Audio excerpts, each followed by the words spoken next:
Hello, my crafty friend, and thank you so much for joining me in today's video, our day 3 of gifts to make for your crafty friends.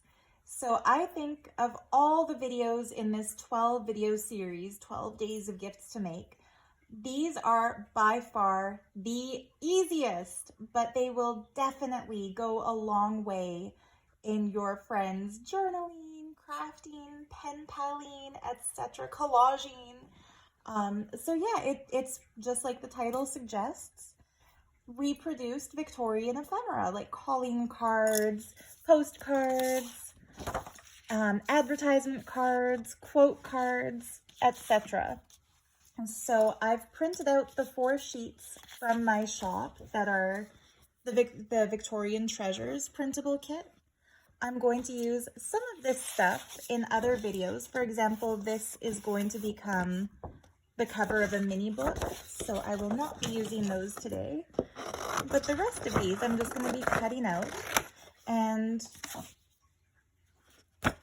look at those 3 little angel cards. Yeah, I'll be cutting them out and talking as I do so.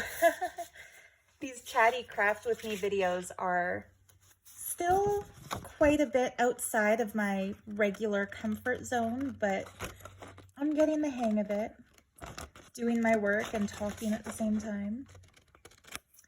So yeah, this printable kit of Victorian Treasures, it features pieces of ephemera that I salvaged from a Victorian scrapbook that used acidic paper and really gross, crumbly, brown kind of acidic paste to attach the items to that acidic paper.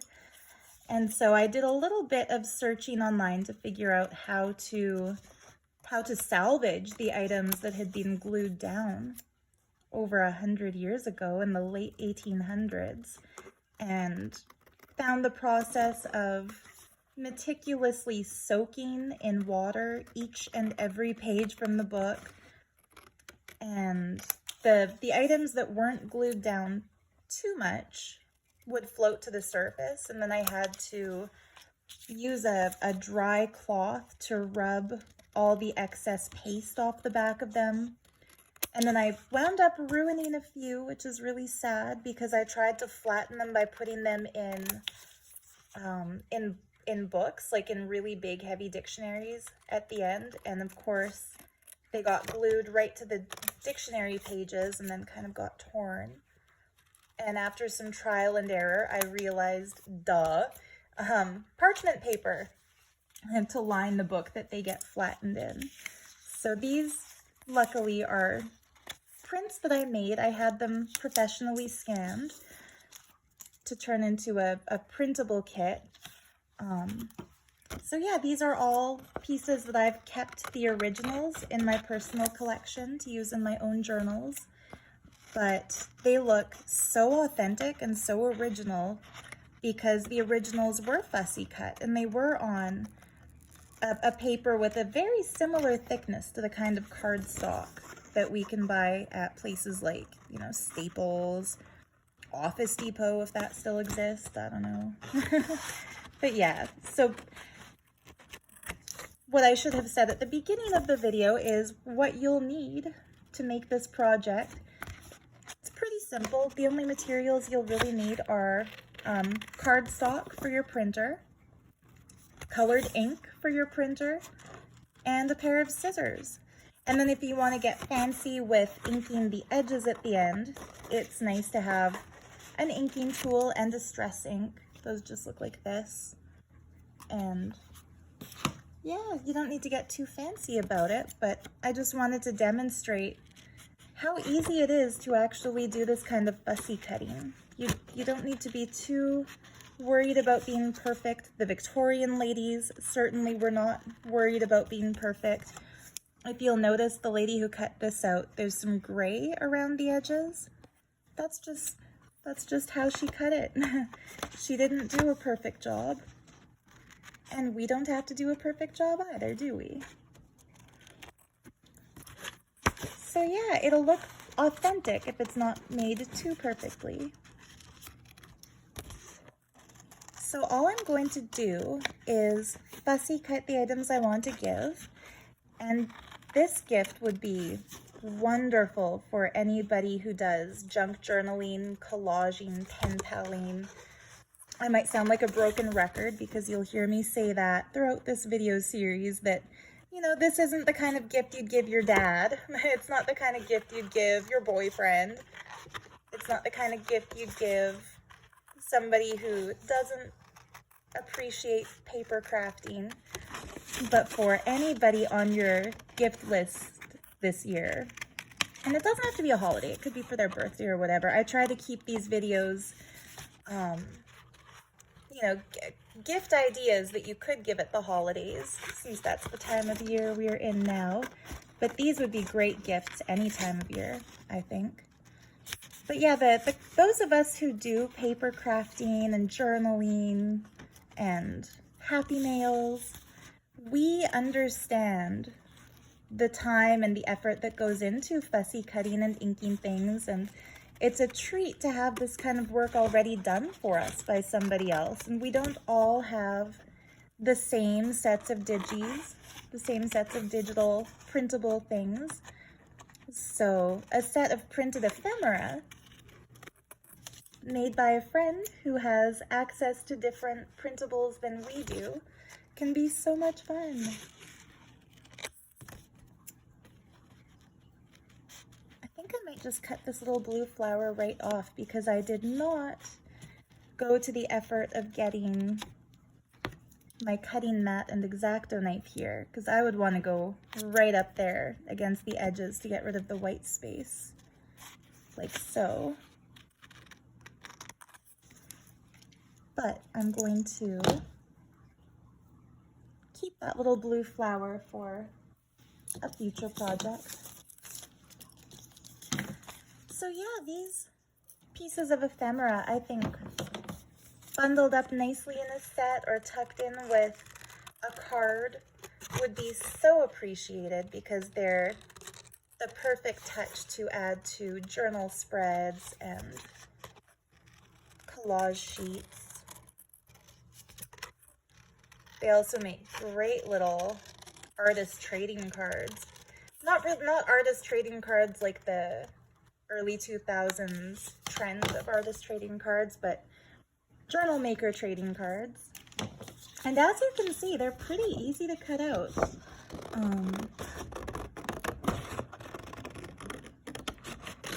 These little ones here on the bottom of this sheet each feature kitties. Look, there's a little girl cuddling a cat, another kitty climbing out of her apron, and this little one, my cat does this, she's chewing on the back of the chair, and then a little girl cuddling her little love. So these I would bundle together as a set, because for a cat lover, of course. And then these ones are all Victorian calling cards. The hand presenting the bouquet of flowers represents friendship, an offering or an extension of friendship in the Victorian lexicon of symbology. So I think those are especially wonderful to give friends. And then this one here is extending peace, the doves of peace surrounded by roses. So yeah, a set of calling cards would be a great gift. These little sweet angels. One says he loves me. This one says he loves me a little. And this one says he loves me not at all. Poor little angel. So yeah, it's that little flower petal, daisy petal pulling game. Very cute. Makes a cute little set. Anyhow, I'm just gonna keep cutting. This one here had my favorite design of all of the calling card designs, just because although it's from the Victorian era, the stylized look of the kind of metallic details around the floral details really looked like it was Art Deco to me. These kind of square-shaped spirals and the architectural elements, the filials at either end. Really cool. Now, I've been told by a viewer that this is a biblical quote, but I don't like it. Though it says a foolish son is a grief to his father. it makes it kind of sound like you're dissing somebody's kid if you give them that. So I would probably paint in that white space and write something else. Maybe in calligraphy, write your friend's name, or write a little saying that's a little bit more personally applicable. Or hey, if the person complains about their son, you could just go ahead and use the Bible quote in its original form. But yeah, this one is nice because it's the full postcard size. And I'm still hoping to find out the name of the artist who painted this beautiful image. This is from a postcard that I bought at the Fort McLeod antique store. And the original is really old, but I just love it because this woman is casually holding her book in her lap, so you can tell she's at her leisure, gazing into the fishbowl, watching her goldfish play. And those of you who are my regular viewers, you know that I love to add a bluebird of happiness into every book that I make. And this cool screen that divides her room has bluebirds painted on it. So it and she's wearing a necklace of gigantic cabochon emeralds or turquoises or something. So yeah, it kind of has all the things I love together in one image. The reference to an old book, the cool jewelry, the bluebirds of happiness. I just love this whole scene. So yeah, that could be used as a postcard, but for the sake of this crafty gift set, I would call it a journaling card. And then this one's really cool too. This is from my Victorian scrapbook. And again, it has all the little, maybe not all, I don't see a book in this one, but it has many of the things that I love to see or love to include in a journal spread, including the bluebird of happiness that this Romanesque woman is holding. So it's neat. There was definitely a trend in the Victorian era of looking back to the Roman and the Greek civilizations and their wardrobes, the togas, the flowing fabrics. It's really cool. And this is something they used to advertise sewing machines. It's funny, it would be scandalous for a Victorian lady to go out without her corset, without her bra or whatever variation they had of undergarments at that time. So I don't think they were selling the pattern for this dress, but I would love to have that skirt and those sandals, wouldn't you? Some fashions are timeless like that. But anyway, they don't look like much when they're printed flat on a sheet, but when you start fussy cutting them and seeing the little pile of things all together, it definitely starts to look more like something worth giving as a gift, something that would be fun to receive as a gift too, doesn't it?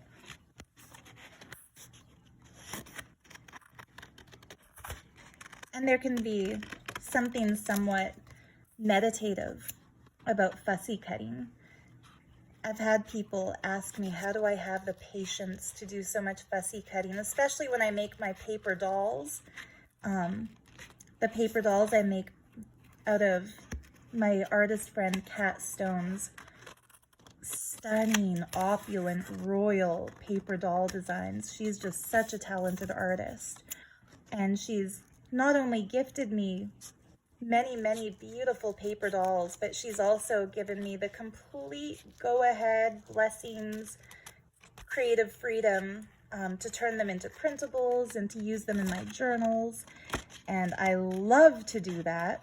And yet I've had people comment, like, you gotta be really patient to fussy cut all of these. So for me, I would not be able to just sit silently and fussy cut pages and pages and pages of things.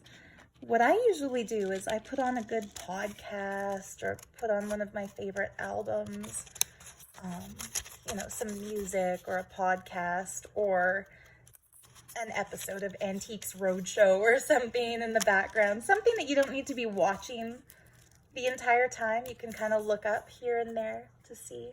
Isn't that adorable?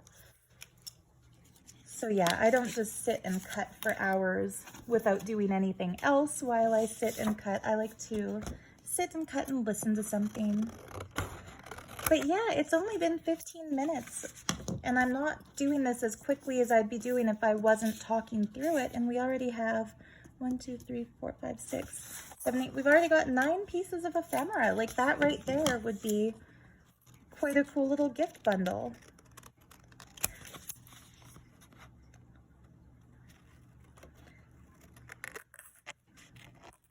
Yeah, the little kitty set. Cats are, now I'm vegan, so I love all animals. It's not even a matter of love, it's that I understand that all animals value their lives and prefer to be comfortable rather than uncomfortable, prefer to be, you know, healthy and happy rather than in pain. So I say this first with the little preamble that I love all animals, but cats are my favorite. There's a special place in my heart for my feline friends.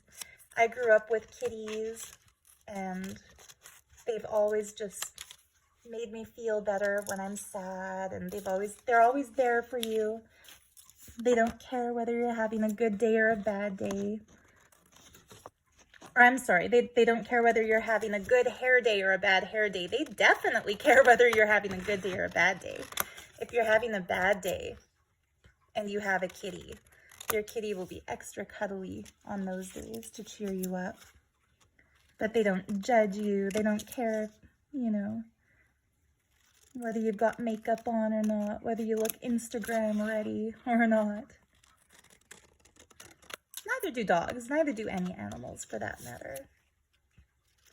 But yeah, there's nothing like the love of a cuddly purr kitty. And my friend Kat also loves cats, so I'm thinking these I'll use to decorate a journal that I'm working on for her.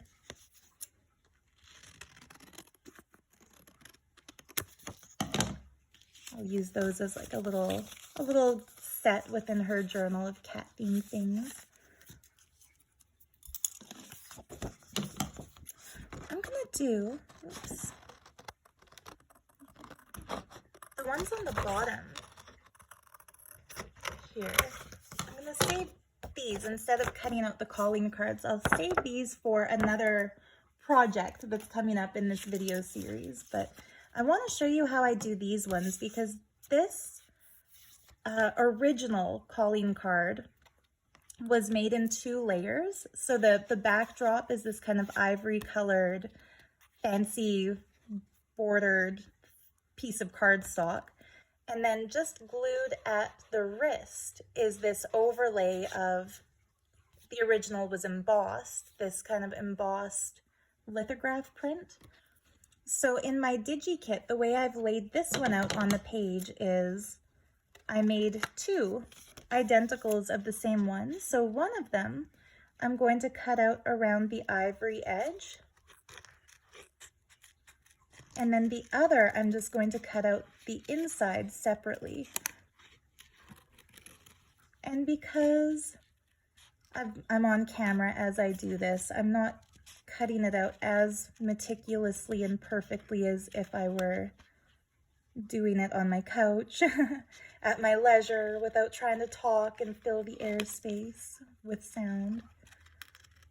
But you can see that even when you don't do a perfect job, even if you're not being super, super precise about it, it still looks really cool. Yet the fear of imperfection is something that I think stops a lot of us from doing a lot of interesting crafts, because we live in a world that values perfection. I think overly values perfection. I remember when I was in elementary school in grade 4, I won't tell you the name of the teacher because I don't need to call out an elderly lady at this point, but in art class, we kind of had arts and crafts together in school. And leading up to Christmas, we did this project where we made tin soldiers, toy soldiers, out of like tissue. I think it was a tissue box for the body and a couple of paper towel, like paper towel tubes for the legs and a couple of toilet paper tubes for the arms, and then we wrapped them in foiled Christmas wrap and kind of glued it all down and cut little pieces out of black felt to be buttons and eyes and such. And I just remember the teacher going around to myself and my fellow classmates, grade 4 kids. For the Americans watching this, that's how Canadians refer to 4th grade. We don't say 1st grade, 2nd grade, 3rd grade. We say grade 1, grade 2, grade 3, grade 4. But anyway, she went from desk to desk, just yelling and criticizing and getting so annoyed with any of us who weren't perfect in our cutting or our gluing. And it really made crafting something to dread. Like I actually remember thinking, like, arts and crafts are my favorite things, but I hate this because it was so stressful trying to do it all perfectly. And so I'd like to tell you the opposite of what that teacher told me, which is it's going to look wonderful whether you're perfect about it or not, because it's meant to look handmade. It's not meant to look like a store-bought thing. And I'm sorry, but tin soldiers made out of tissue boxes and paper towel and toilet paper rolls are not going to look like a store-bought thing anyway. So let the kids cut them how they wanna. Anyway, isn't that funny? I'm 38 years old and it still bugs me that a grown-up ruined crafting for a batch of kids like that. So be very careful if you have kids or if you're a teacher, the way you talk to them when they craft. But anyway, I'm going to ink the back of this and the back of that and then glue it right at the wrist for that 3D effect. Maybe I'll cut just a little bit more into these corners to give it that full effect. And I'm not trying to say that there's anything wrong if you are a perfectionist with your crafting. Go for it and make it as perfect as you want to. But if you're not, or if you're afraid that you have to be and that you might not be, don't ever let that stop you from starting, because the way that we become better at doing things is through practice. So the more you do, the better they'll look. So this step is optional, but I love the finished look that it gives your project when you have inked edges. It just makes them look more authentic, in my opinion. Just gonna go very, very lightly around the edges here. I don't want the front to be overly inked, but I want the backs to look framed by the ink.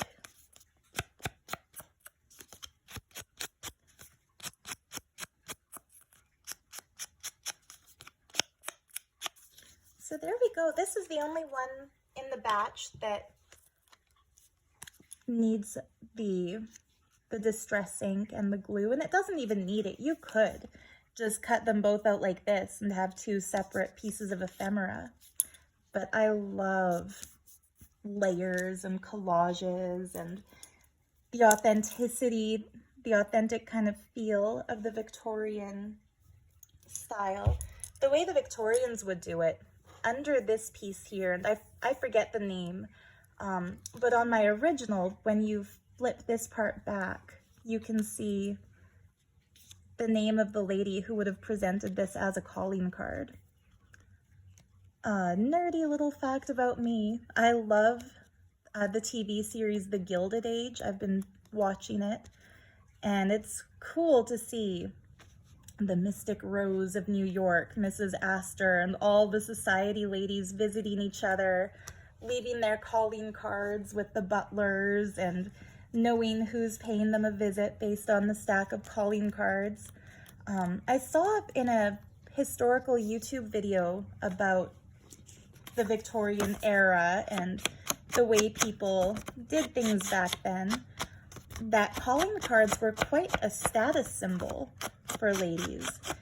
So a lot of the time, instead of putting them immediately into a scrapbook, if a lady was paid a visit by a friend, she would leave the calling card out on the little foyer table or her little entryway table, and that way future visitors could see that she's a popular lady, that lots of other ladies visit. So she would deliberately leave out the stack. And because we do live in a world that's quite classist and quite, you know, the Facebook walls and getting likes from a lot of friends, or like the Instagram likes, or how excited a lot of people get if an influencer they follow likes something of theirs. That might feel like it's a new phenomenon, but even in the Victorian era, they had the equivalent. And instead of the Facebook wall, it was the little table at the front of somebody's house entranceway and the stack of calling cards. And what ladies would do in these society circles, especially the aspiring society ladies, they would put on the top of the pile the calling card of their most prominent visitors. So for example, if you were in the upper echelons of New York society in the Victorian era, even into the Edwardian era, if somebody like Mrs. Astor paid you a visit and left her calling card, everyone would know what her calling card looked like. And so if you kept it on the top of your pile and then Jane from next door popped over and saw Mrs. Astor's calling card, she would feel very envious. The whole point was to try to make your friends jealous, which I think is ridiculous. That's why I don't really do Facebook, and that's why I save Instagram mainly for crafty stuff. Back when I was more into my Etsy jewelry shop, which I still love, by the way. I love gemstone and crystal healing jewelry. I made these two, the lapis and the turquoise. But back when I was still doing a lot of promotion on Instagram for my jewelry shop, I would often take pictures of myself all dolled up with my best makeup and my hair done in the best possible lighting. You know, I would figure out based on the time of year what time to take my pictures so that the lighting looked the best. But now I kind of prefer to use social media just for the crafty stuff, because you never get the wrong kind of attention from the wrong kind of viewers who are trying to, I don't know what, creep you out or something. But yeah, I find that the kind of men who watch these videos are more respectful than the kind of people who comment on your glamour shots. But yeah, I think if I were a Victorian lady and had friends leaving their calling cards, they would all, I wouldn't put the calling card of the most famous lady on the top of the pile. I think I would put the prettiest one on the top of the pile, regardless of the social status of whoever left it. But it's interesting, isn't it? Little things that we assume are new cultural phenomenons, and yet if we look back historically, there are equivalents to a lot of them. So a nice little pile of Victorian calling cards on the side table, it might give you a little happy feeling to see them, and maybe if reincarnation is a thing. I believe it is, but I'm not saying everyone has to, but maybe it's triggering a little memory in some of us.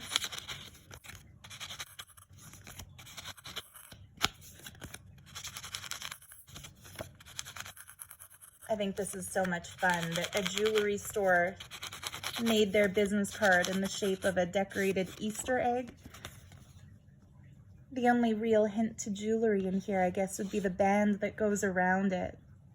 But yeah, diamonds and fine jewelry, like these days, if we're advertising diamonds and fine jewelry, the card that we use to advertise them will have pictures of diamonds and fine jewelry on it, right? But it's funny, back then, I think they understood that ladies were craftier, but they understood that their crafty customers would save their business cards if their business cards were pretty, and would collect their business cards if each one was different. Let's see, what were these advertising? Reliable patterns. So again, like this cool Romanesque lady, it's a card to advertise sewing patterns, which is kind of funny because this little angel figure is not really wearing a tailored dress for which you would need a pattern. It looks more like a sloppy toga, just some loose fabric wrapped around. So it's neat. I like the fact that these Victorian advertisement cards don't necessarily show you a picture of the thing they're advertising. It's fun to see the evolution or devolution, depending on how you see these things, of the advertising industry. I'm doing this very sloppily.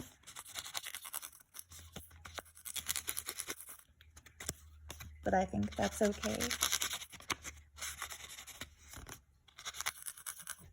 I don't know about you, let me know how you feel about these things in a comment, but I just think the cut ephemera, if it's blank on the back, it just looks so much more finished if it's been inked.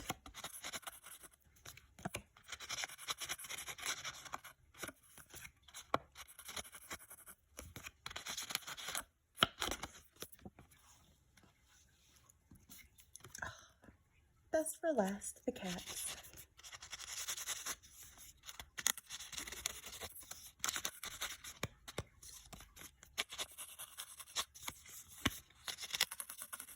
This might be giving some people an ASMR effect, the sound of the ink.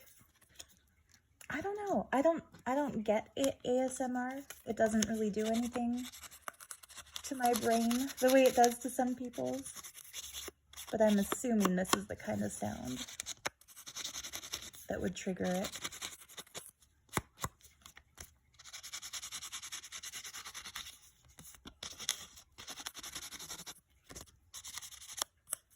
Okay, last one.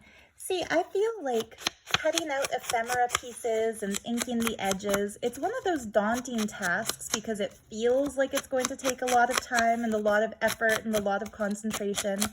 But when we start actually just doing it, I've got all these done in about half an hour.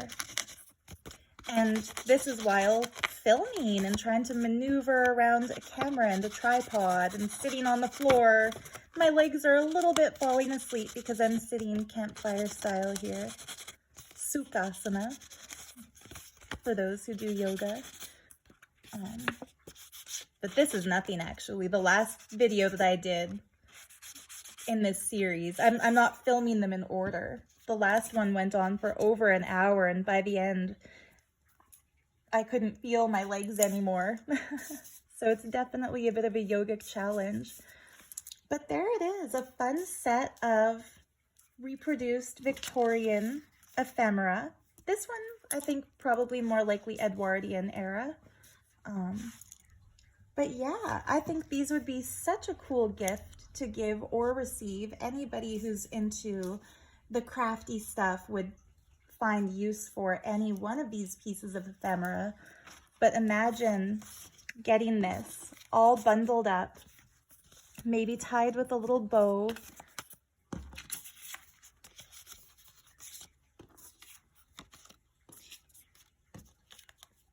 I think I'll put the birdies on top just because they're cute. Yeah, wouldn't that be an adorable little gift bundle to receive? Already inked, already fussy cut, ready to put in your collage, your journal, or to use in a pen pal letter or something, kind of like instant additions to any craft, and really could be gifted any time of year. So if you follow me on Instagram, you'll see how I use these pieces myself, because I'll definitely share pictures of the projects. And if you subscribe to my YouTube channel here, you'll see the kitty ones added to the journal I'm making for my friend Kat, because that's definitely where I'm going to use those. But for now, I hope this video has inspired you to, print some cool ephemera on some cardstock and cut it out and make a little gift bundle of your own. I'll put a link in the description to my Etsy shop where you can find these Victorian Treasures printables. But if you have, for example, your own Victorian scrapbook ephemera pieces, maybe you bought them on eBay like I did, or found them in an antique shop, you can also take them to a print shop to have them scanned. It costs a little bit extra to get them made into a PNG file. So what I usually do is just get them all scanned on a single sheet.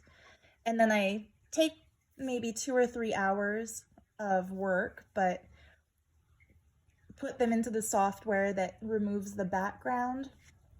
And that way they're each individual little items in the computer files. But yeah, you could easily have your ephemera scanned and make your friends sets of ephemera that is unique to your collection. I think that would be kind of cool to get too. And if you don't have, access to professional scanning, as not all of us do, when I was first making things like these for my scrapbook, or for my journals, what I would do is just lay them out on the scan part of my printer. When I would try to scan them, they were never high enough resolution. But if I just photocopied them by putting them all down onto cardstock, they would turn out looking really great. So you could also do that if you don't want to purchase these exact printables. But anyway, I hope you enjoyed this little video. I hope it gives you some inspiration for your crafty gift giving. And yeah, I look forward to seeing what you make. If you do make something like these for your friends, or if you get these printables from my shop and make something out of them, I would love to see what you do. So if you do, just tag me on Instagram. I am @_theartofgems_. I'll put that in the video description too, just so it's there. But yeah, fun, relatively easy, definitely budget friendly set of Victorian printed ephemera. I feel like Martha Stewart because I want to say it's a good thing. And it is, isn't it? It is a good thing. Last thing I want to say about the digital stuff. I love having these as digitals, because I do feel a bit of the hoarder's instinct when it comes to my original stuff. I feel like it's just so cool and so precious to own a piece that comes from hundreds of years ago, that I'm a little reluctant to glue it down into a book or ink the back of it and change or alter the original in any way. So having the digital set that you can print as many copies as you want, as many times as you want. If you accidentally make a mistake, like cut one in half that you don't mean to, you can print another one. You don't need to be too worried about it. It really is good value for the money, and it makes it so much easier to decorate your stuff with Victorian images and Victorian cards, when you know that you have an endless supply, as many as you want forever. So yes, scan your stuff if you have it. I'm so glad that I did. And if you don't have stuff, you've instantly got stuff if you get this printable set. Anyway, I think I've babbled on long enough. You get the idea. Thank you so much for tuning in. Happy crafting. Happy holidays if you're seeing this at the time that I upload it. And I look forward to seeing you tomorrow. Bye for now.